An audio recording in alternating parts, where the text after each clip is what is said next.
अस्सलाम वालेकुम फ्रेंड्स, कैसे हैं आप सब। अल्लाह ताला से दुआ है कि आप सब खैरियत से हों। चैनल पर जो लोग नए हैं तो प्लीज़ सब्सक्राइब ज़रूर कर लीजिएगा और मेरे सब्सक्राइबर्स का हमेशा की तरह बहुत बहुत शुक्रिया और मेरा रिएक्शन सुनने से पहले लाइक कर देने वालों का और भी ज़्यादा शुक्रिया।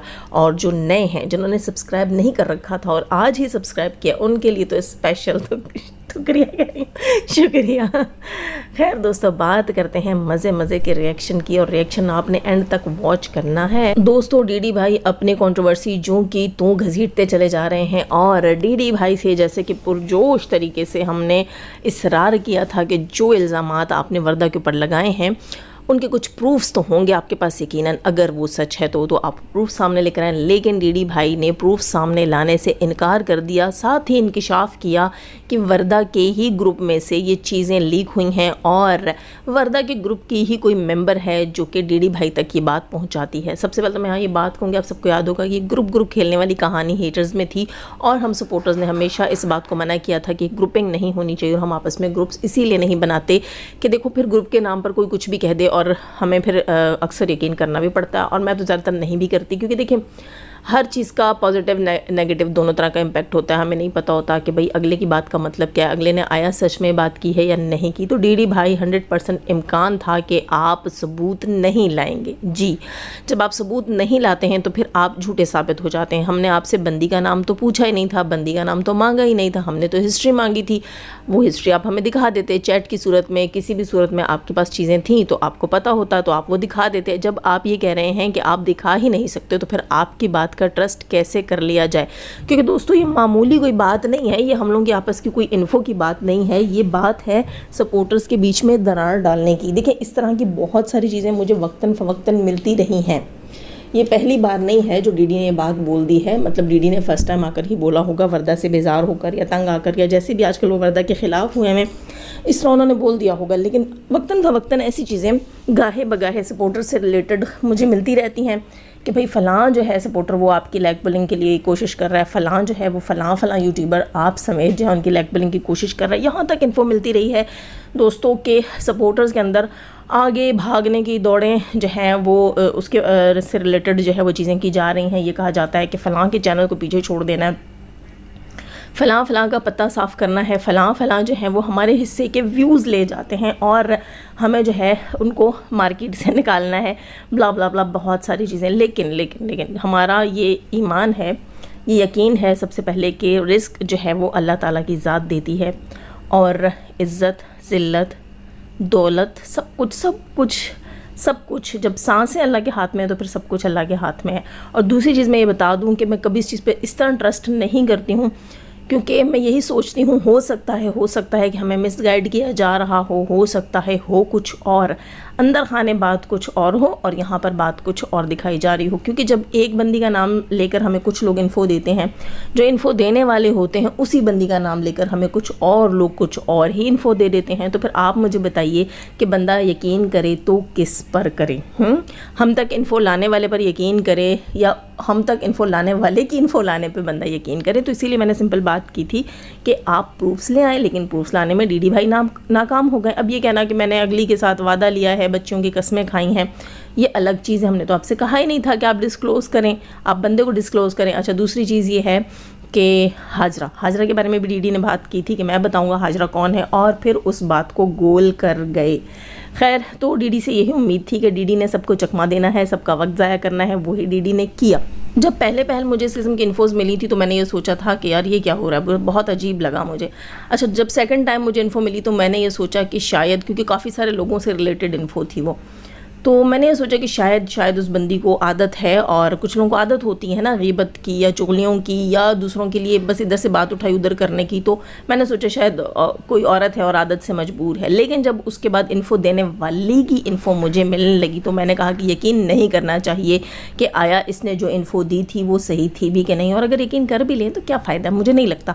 हमारा जो शुरू से टारगेट है, मेरा, मरियम और नौशीन मुल्तानी का टारगेट जो हमारा है, हमारी 1-2 बहनें बीच में से हमें छोड़ कर गई, अल्लाह करे कि वो भी खैर खैरियत से वापस आएँ, हमें ज्वाइन करें, मुझे बहुत अच्छा लगेगा। लेकिन हम जो 3 पुराने यूट्यूबर्स जो कि आप सब कहते हैं कि पुराने जो हैं वो सितारा के सपोर्टर्स कह लें या पुराने रिएक्शनिस्ट कह लें यहाँ के, तो हमारा शुरू से ये चीज़ रही है कि हम जो है वो हर आए हर ऐरे गैरे न तो खैर की ना तो बात पर यकीन करते हैं और ना ही हम ये डरते हैं कि हमारा रोज़ी रिज़्क या हमारी कामयाबी कोई और छीन कर ले जाएगा। मेरा तो ऐसा बिल्कुल भी मानना नहीं है। आपको जो मिलना होता है वो मिलकर रहता है, जो नहीं मिलना होता उसके लिए आप जितनी भी कोशिशें कर लें वो आपको नहीं मिलता। ये हकीकत है, ये यकीन है मुझे इस चीज़ के ऊपर। जितना आपके नसीब में लिखा है उससे बढ़कर और उससे कम आपको नहीं मिलेगा। और मेरी दुआ है जो हम बच्चे कुछ सपोर्टर्स हैं, अल्लाह ताला आपस में इत्तेफाक दे, एक दूसरे की लैग पुलिंग से बचाए और किसी के शर में आने से भी बचाए, किसी की गलत इन्फो में आने से भी बचाए। मुझे अच्छा ही नहीं लगता कि हम एक दूसरे के गिरबान पकड़ें और यहाँ आकर बैठें एक दूसरे से सवाल करें या किसी की मिस इन्फो पर भी लड़ें। अगर इन्फो शायद कोई रियल भी हो तो मेरा ख्याल है गुजरी हुई बातें समझकर भी हम इन बातों को ख़त्म कर सकते हैं। यहाँ तो इन्फो जो है वो कंफर्म है ही नहीं।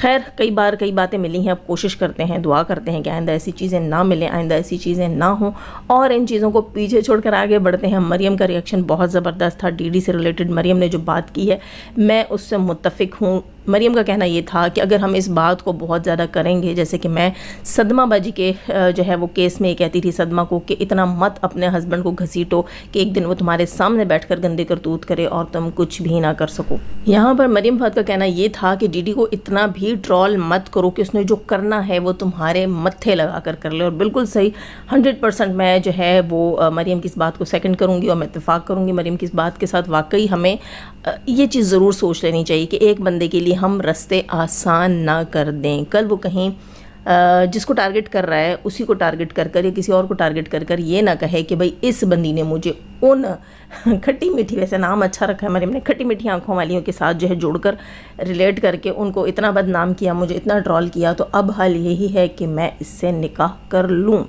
खैर वैसे मेरे ख्याल से हमें कोई फ़र्क नहीं पड़ना चाहिए यार। कोई किसी से निकाह करता है तो हमें कोई फ़र्क पड़ना नहीं चाहिए। वैसे जब उसकी बीवी को नहीं पड़ रहा, उसकी बीवी खामोश है, बांधी हुई नहीं, आप सबने देख लिया अली की बर्थडे में उसको देखा आप लोगों ने, बांधी हुई नहीं है कहीं पर भी। हाँ दुखी होगी, खफा होगी, जो होगी अपने घर में है, उसने किसी से रब्ते नहीं किए। सुनने में आया है कि उसने वर्दा से रब्ता करके वर्दा को रोक दिया है कि ऐसी कोई बात मत करो, इन बातों पर फ़िलहाल तुम खामोश हो जाओ।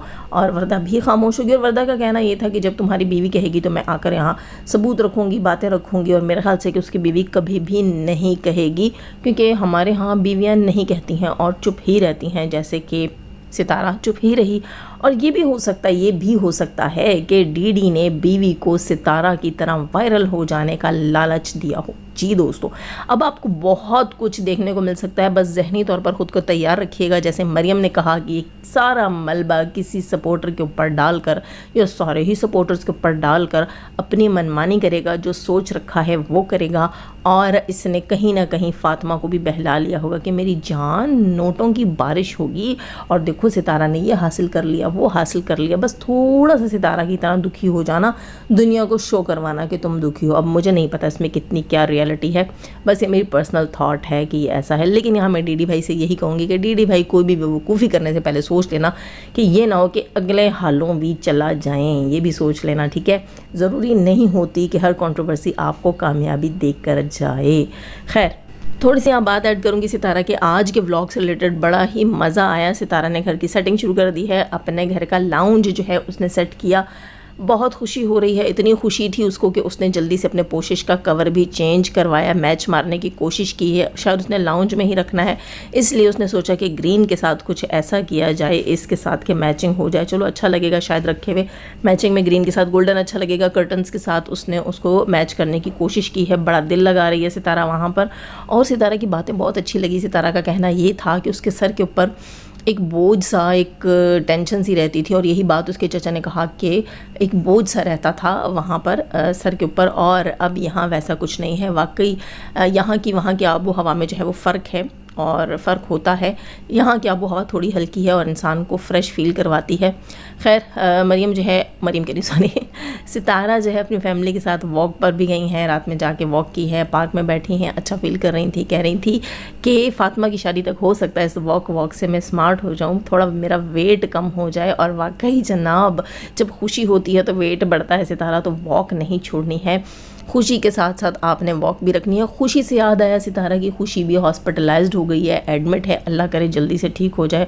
उस मासूम के लिए बहुत सारी दुआएं हैं, क्योंकि उसका बहुत ज़्यादा दुख होता है, दर्द होता है कि पता नहीं ठीक हो रही है नहीं हो रही है, तकलीफ़ में है। अब अच्छा है कि उसको एडमिट कर लिया है, यकीनन वो बेहतर तौर पर ट्रीट हो जाएगी और बेहतर तौर पर ठीक हो जाएगी। और सितारा के तमाम सपोर्टर्स जो उसके इर्द गिर्द वहाँ रह रहे हैं और उसके नेबर्स जो उसके लिए खाने बना कर भेज रहे हैं, लव यू यू ऑल।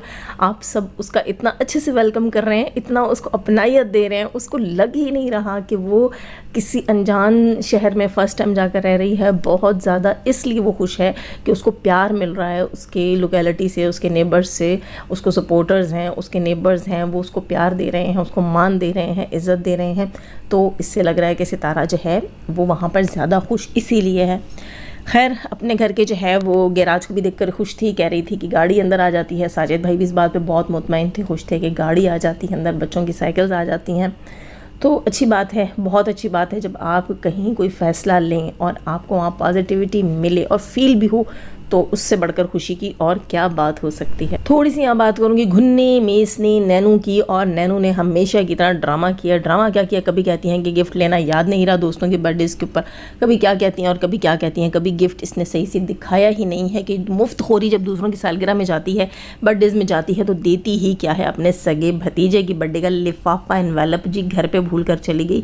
मोहतरमा तुमने एनवेलप में कुछ डाला होता तो यकीनन एनवेलप को भी पर्स में डाल दिया होता, वहाँ से आने के बाद एक एनवेलप दिखा रही हो तो कितनी बुरी बात है। अच्छा खैर छोड़ें, वो तो अब देखेंगे ना ये एनवेलप देती है नहीं देती। एनवेलप में होता क्या है, यहाँ पर अली से बात करते हैं। पता नहीं सुनता है नहीं सुनता, अली कहाँ हमारे रिएक्शन सुनता होगा।